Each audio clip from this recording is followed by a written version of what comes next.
Однажды отправили меня в полевую кухню за едой. С 2 полными ведрами я возвращался к своим.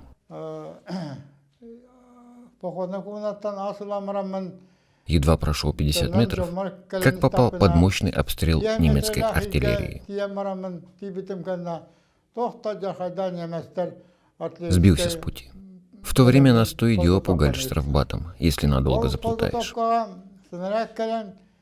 Я же тогда совсем юнцом был, с перепугу. Мелкими перебежками двигался вперед, спасаясь в воронках от снарядов. Выгребался и снова упрямо бежал вперед. Таким образом, еле-еле добрался до места. Гляжу, а наших-то уже и нет. Всполошился, куда идти. Уверен был, что в любом случае наши назад уйти не могли. Только вперед. Дошел до деревни, там и нашел своих. Страшно обрадовался. Командир, увидев меня, удивился.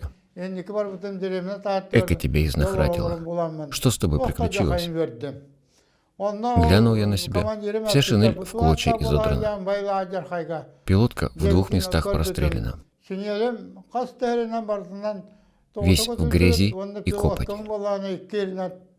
Командир сказал: ты, парень, однако в рубашке родился.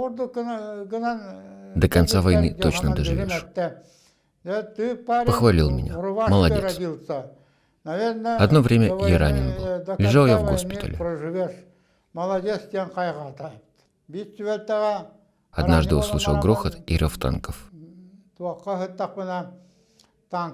Глянул в окно, а там из двора нашего госпиталя выезжает на дорогу колонна танков. И среди них я увидел танк с надписью «Советская Якутия». Ком к горлу подкатил. Как я скучал по родине моей. Она взяла, сама ко мне пришла. Приветливо рукой взмахнула. Парни, что рядом были, заметив мои слезы, подумали про меня. Танкист, похоже. Точно, танкист.